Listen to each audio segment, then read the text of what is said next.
If you've ever wanted to know the ins and the outs of what goes into the underwriting process and what makes the algorithm tick with banks and what determines whether or not you get approved or denied altogether, that's exactly what we're going to be diving into in this video. Now, the first piece of data that I was able to gather from some of the best business bankers across the country and some of the biggest financial institutions is that whether it's a credit union or a bank, each of them is going to have their own banking exposure limits. Now, this is the total amount of credit that the bank is willing to lend out to you, not including mortgages or vehicles. So I'll give you a real world scenario. Let's say that you go to Bank A, and Bank A down the street, their total lending exposure is $60,000. You have one card at $35,000. You have another card at $15,000. You're now at 50. The odds of that next card being at 10K or less is highly likely because you're hitting that total lending exposure that they're going to max out to you. But there's also something known as the total business credit exposure, and banks have two ways of doing this. The first way is a total exposure of $250,000 for each business account that you may have with them. And the second way is $250,000 for each person or each owner. Now, the good thing about this, though, is that if you have more than one owner, each owner is able to max out each of their limits, and that's how each credit partner is able to bring their contribution back into the business. The next secret to how banks underwrite is they're able to do tracking. Now, we were working with a small business owner who experienced this in real time. They were transitioning from a sole proprietorship over to an LLC. Now, they didn't want to lose all of the history that they had already built up with their bank when they were going to transition into, again, that LLC. Because as you know, that's a brand spanking new business. You're getting a new EIN and you're now seen as a disregarded entity. So you're essentially starting from scratch. But the business banker, because they knew what the heck they were talking about, that they connected with, they were able to paper trail that, which is why that tracking is so important. And since it was going to be the same line of work, it was going to be in the same city, and it was going to be through the same merchant accounts, they were able to use the previous history that that business owner had already built over all those years on the sole prop side, and they were able to use that on the underwriting side to get them some good approvals for that brand new LLC. Now, caveat, as long as it's the same line of work, bank statements, merchant accounts for your payments collected, and or you show proof of your existing client base, this is all going to help and serve you far better. The next thing banks are looking at is they want to see how well someone knows their business model and where that capital is going to be allocated to. Because the reality is that not knowing the following is going to hurt a business owner from getting access to these credit lines. Not knowing your numbers, so this is revenue, cost of material, equipment, spending on marketing, how you acquire your customers, not having a plan in place, not being able to articulate how your business actually makes money, and not knowing where your working capital will be injected into. When the business owner starts to stutter or they don't know how to answer these questions on the fly, banks make an internal note placing this business owner as a potential risk, meaning they're going to mitigate themselves from either lending out to this business or they're going to flat out deny it altogether, which is what you want to avoid at all costs. The next thing about these algorithms is that they're information sensitive. They're all being fed the same information from multiple sources. You have EWS, you have ChexSystem, you have CoreLogic, and all of these systems, what they do is they feed into the algorithm with a collection of a couple of different things. Number one is they're getting of all the different variable names of the business owner to make sure no fraud is being committed.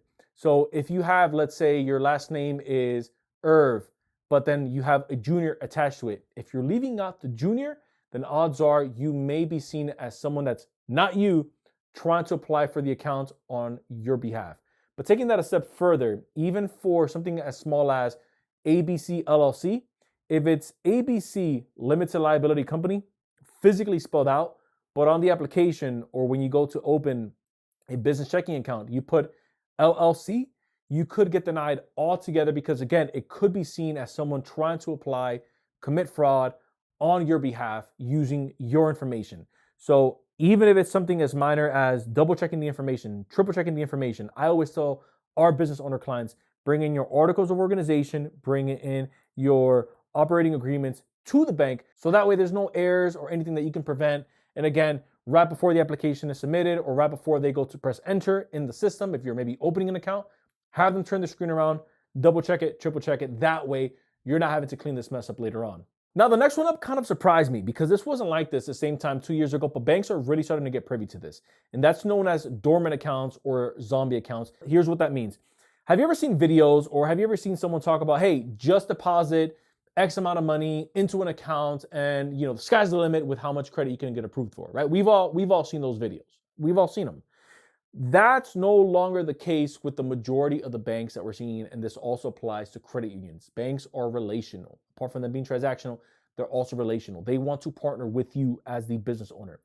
This means, and again, from the data that I was able to gather, this means that they want to see you using the accounts. Now, I did give a little bit of pushback to the bankers and ask them, okay, well, how much exactly do we need to use in these accounts? And so the figure that they gave us is you want to make sure that you're using the account multiple times throughout the month. And so if I had to put that on an actual number, 8 to 12 times a month, that can be something as simple as putting maybe a recurring payment on a software that you use for your business. Maybe if you're covering company luncheons, putting that on maybe a debit card for your account.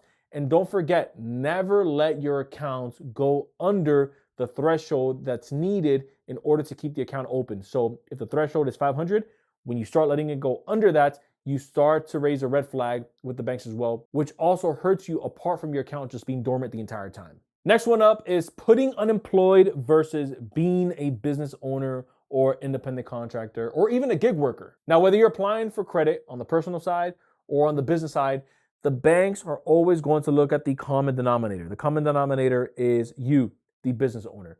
You have to be able to mitigate your own risk because your business can be lined up exactly how the banks want to see it.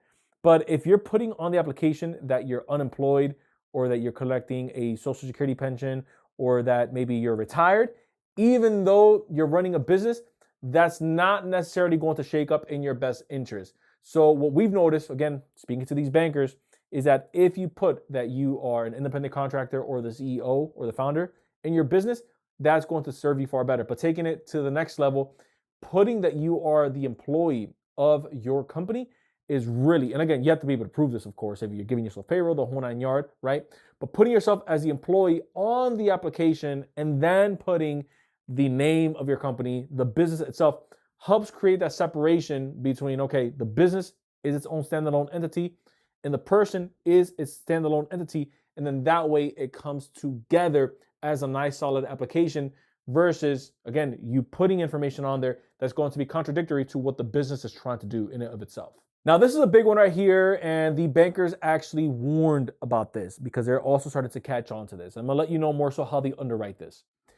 Putting bigger numbers with your income or with the business revenues in hopes to get approved for higher credit limits actually raises a red flag with the bank altogether and can potentially get your account shut down altogether. Now, you might be wondering, Irv, how can they actually know based off of stated income how much I'm actually putting on there? I'm not showing any tax returns. And I also saw in a video somewhere that I can put whatever number I want. They're not necessarily going to verify it. And you are 100% accurate, but here's how they actually do it. Number one, you want to be 100% truthful with the numbers that you're reporting for your business.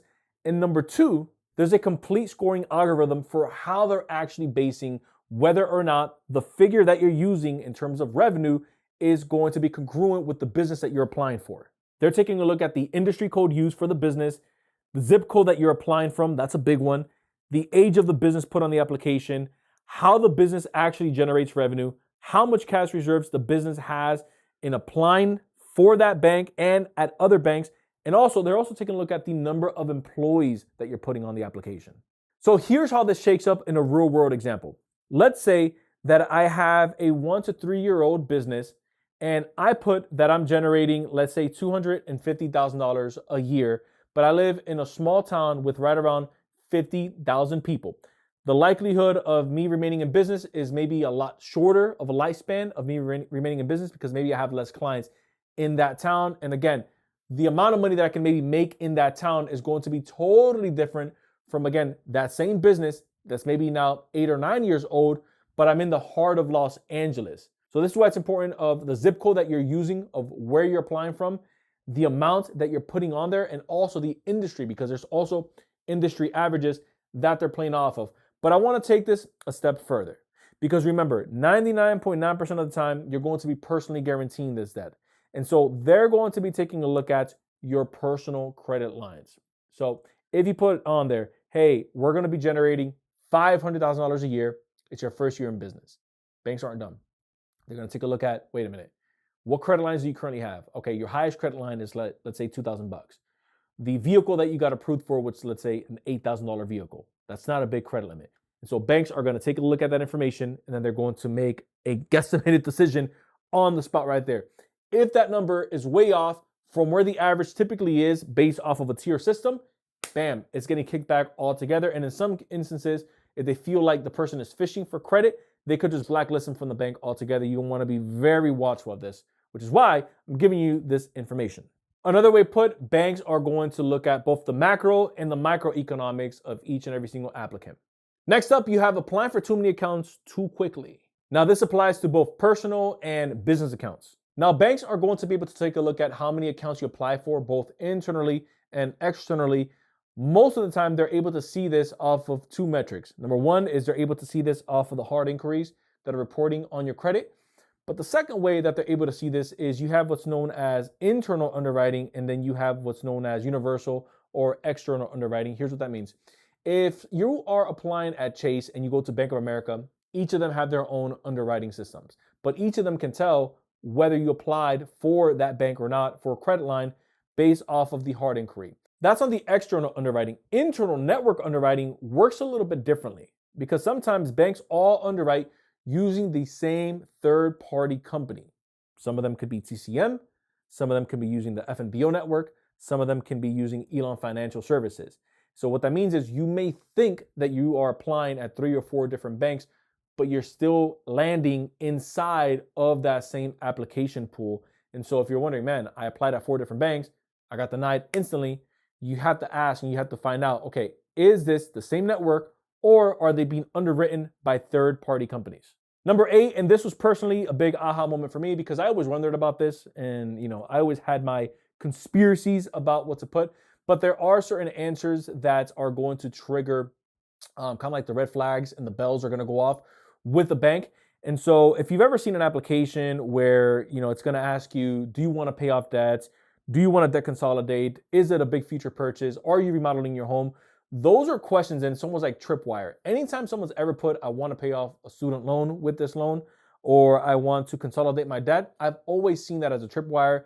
You'll usually get an automatic denial, or let's say if you could have gotten approved for 30K, you get approved for 5K. So upon speaking to some of these lenders, they've noticed, or at least I've noticed from kind of like reading in between the lines, if you're going to put that you're going to be making a big future purchase using those funds, then that usually edges your way into getting an approval versus using one of the other methods, which again, if you're using maybe a personal loan or even on the business loan to debt consolidate, that to me is tripwire written all over it. I usually advise my clients, you're gonna have some better options if you just go to a debt consolidation company, if that's what you wanna do. But putting that on those applications, it's just a dead deal.